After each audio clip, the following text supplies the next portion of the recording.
Hello दोस्तों स्वागत है आपका अपने यूट्यूब चैनल आशा फार्मेसी में। आज मैं जो पेपर दिखा रहा हूँ आपको, ये इन्वायरमेंटल एजुकेशन डिज़ास्टर मैनेजमेंट 2019 में आया हुआ क्वेश्चन पेपर है। और किस तरह का क्वेश्चन पेपर आया था 2019 में वो एक बार देख लीजिए। है तो थोड़ा पुराना, लेकिन इससे आइडिया लग जाता है कि आपको क्वेश्चन पेपर किस टाइप के आने वाले होते हैं आने वाले सालों में। ठीक है, तो मैक्सिमम 50 नंबर का होता है, मिनिमम 75 नंबर आपको लाने पड़ते हैं। इसमें 2.5 घंटे का होता है, बहुत ही शॉर्ट क्वेश्चन पेपर होता है, चुटकियों में होता है। तो देरी ना करते हुए क्वेश्चन नंबर 1 पर आता हूँ directly. Answer any two of part of the following, discuss the importance of ecosystem in the modern environment. और बी है innominate the significance of biodiversity in human life, कि मतलब कैसे एक ह्यूमन लाइफ में बायोडाइवर्सिटी मायने रखती है। सी एक्सप्लेन द टर्म अर्बनाइजेशन और बायोडिग्रेडेशन क्या होते हैं, इन दोनों को आपको बताना है कि दोनों चीज़ क्या होती हैं। ठीक है, क्वेश्चन नंबर 2 पर आता हूँ। सीधे सीधे answer any 3 parts of the following. यहाँ पर आपको 4 5 पार्ट दे रखे हैं, इसमें से आपको 3 पार्ट के आंसर देने पड़ेंगे। ए है explain in brief the source of pollutions. B है differentiate between natural and man made pollution with example. C है डिफरेंशिएट बिटवीन बायोडिग्रेडेशन बायोडिग्रेबिलिटी।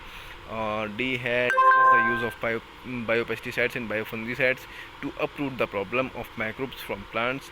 ई है यहाँ पर write a note on ozone layer depletion and its effect on environment. ठीक है, तो आप समझ गए होंगे, बातों से पता पड़ जाता है, क्वेश्चन देख के पता पड़ जाता है किस तरीके का होने वाला है। आपके माइंड में क्वेश्चन आ जाता है, आंसर आ जाता होगा, और आप बहुत आसानी से कर भी पाएंगे इसे। आप चलिए देखते हैं, आगे बढ़ते हैं इस पेपर में थोड़ा सा आगे। यहाँ पर देखें क्वेश्चन नंबर 3 आ गया। Answer any two of the following. इसमें से आपको 3 क्वेश्चन रखें, 2 आपको यहाँ पर आंसर करने हैं उनके। Discuss the role of greenhouse in disaster management. Greenhouse क्या होता है, उसका रोल क्या है डिजास्टर मैनेजमेंट में। बी है explain the term deforestation and discuss the factor promoting deforestation, यानी कि आपको डिफॉरेस्टेशन जंगलीकरण क्या होता है वो बताना है, और जंगलीकरण के फैक्टर क्या क्या है, काला क्या क्या है वो बताना पड़ेगा। यहाँ पर आपको सी में discuss the case study of bad impact of deforestation in India. Case study लिखनी पड़ेगी कोई भी एक डिफॉरेस्टेशन की। क्वेश्चन नंबर 4 में आता हूँ। और right short note of any 4 of the following. यहाँ पर आपको 1 2 3 4 5 6 दे रखे हैं, 6 में से आपको 4 करने हैं। उन पर टिप्पणी लिखनी है, लेकिन उनका छोट नोट लिखना है कुछ भी। Biofungicides, management of water pollution, ozone layer depletion, natural and man made pollution, cyclones, bog fillers क्या होते हैं, इनके बारे में आपको लिखना पड़ेगा। इनमें से किन्हीं 4 के बारे में। क्वेश्चन नंबर 5 पर आता हूँ। Answer any of the 2 of the following, discuss the treatment of method and effluent domestic water waste water and industrial mining waste water, इन सब के ट्रीटमेंट और मेथड्स लिखने पड़ेंगे, इनको कैसे हम साफ़ कर सकते हैं। नंबर बी में explain the term air pollution, discuss and the type of air pollution which cause air pollution, कारण प्रकार और एयर पॉल्यूशन होता है क्या, सारा कुछ लिखना पड़ेगा वायु प्रदूषण के बारे में। सी है discuss ventricular pollution and it's control with special emphasis of euro 1, euro 2, euro 3 and euro 4। इनके चारों के बारे में आपको लिखना पड़ेगा क्या होते हैं, उनको कैसे कंट्रोल करना पड़ता है, कैसे कंट्रोल कर सकते हैं इनके द्वारा हम अपने प्रदूषण को। ठीक है, तो इसका हिंदी वर्जन भी दिखाता हूँ आपको मैं एक बार। आइए देखते हैं इसका हिंदी वर्जन एक बार। क्वेश्चन नंबर 1 के 3 पार्ट हैं, इनमें से आपको 2 के उत्तर देने हैं। किसी एक आधुनिक व्यवस्था के अंतर्गत इकोसिस्टम की उपयोगिता को उल्लेख करना है। ख बायोडाइवर्सिटी का मानविक जीवन में उपयोगिता को दर्शाना है। ग है आपका निम्न की व्याख्या करें। अर्बनाइजेशन नगरीकरण और बायोडिग्रेडेशन क्या होता है, इन दोनों के बारे में लिखना है आपको।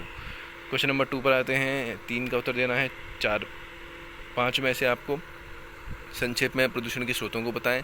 पर्यावरण या मानवीकरण प्रदूषण के सौहार्दपूर्ण अंतर स्पष्ट करना है। ग में बायोडिग्रेडेशन बायोडिग्रेबिलिटी में अंतर स्पष्ट करना है। घ में पेड़ों के जड़ों से सूक्ष्म प्राणियों को नष्ट करने के लिए उनके लिए व्यवहार में आए बायोपेस्टिसाइड और बायोफंगिसाइड के संबंध में वर्णन करना है। ओजोन सतह क्षरण क्या होता है, उसका पर्यावरण पर क्या प्रभाव वो लिखना है आपको। यहाँ पर बहुत सरल पेपर है, इसमें से मैं देख पा रहा हूँ कि एक एक क्वेश्चन तो 2 बार उन्होंने रिपीट कर दिया है। चलिए आगे क्वेश्चन बढ़ते हैं। यहाँ पर क्वेश्चन नंबर 3 आ गया। आपदा प्रबंधन में ग्रीन हाउस की भूमिका को दर्शाना है। डिफॉरेस्टेशन शब्द की व्याख्या करें तथा उनके घटकों का वर्णन करना है जो कि सहायक हैं डिफॉरेस्टेशन में। और शहर में डिफॉरेस्टेशन के खराब प्रभाव पर एक लेख लिखना है आपको। यहाँ पर लगभग सभी दोनों क्वेश्चन सेम से आपको लिखने हैं, यहाँ पर लिखने हैं। क्वेश्चन नंबर 4 में आता हूँ।